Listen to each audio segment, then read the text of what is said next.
our country develop hydrogen fuel cell vehicles? It starts with commercial vehicles because the fuel cell technology is not mature enough, hydrogen is relatively expensive, and there are few hydrogen refueling stations, making hydrogen energy commercial vehicles easier to promote. However, the market for hydrogen energy commercial vehicles is limited. Does hydrogen energy passenger vehicles also have development potential? Let's analyze it together. From the perspective of market size, the annual production and sales of domestic commercial vehicles are about 4 million, with a new energy penetration rate of 10%, mainly focused on electrification.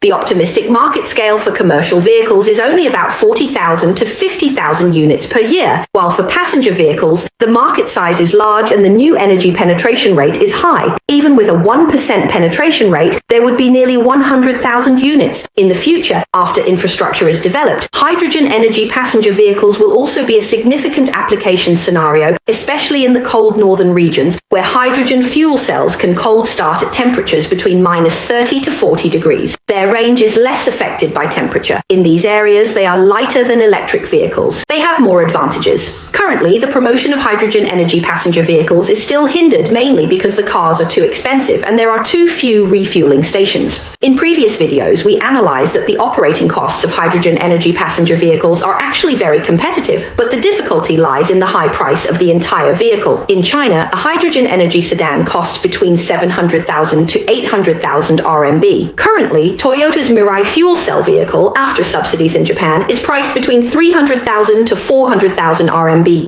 Therefore, there is still a lot of room for cost reduction for light vehicles in China. Additionally, the characteristics of passenger vehicles are very dispersed with no fixed routes, and the existing hydrogen refueling stations cannot meet the hydrogen refueling demand. Infrastructure needs to keep up, or new collaborative models must be developed to address the hydrogen supply issues for passenger vehicles. Although there are still many challenges for hydrogen energy passenger vehicles, with the large-scale promotion of hydrogen energy commercial vehicles, the costs of fuel cell systems and hydrogen will also decrease rapidly, so we believe that in the future, hydrogen energy passenger vehicles will also have opportunities for large-scale promotion. The audience is encouraged to seize the development opportunities of green energy together.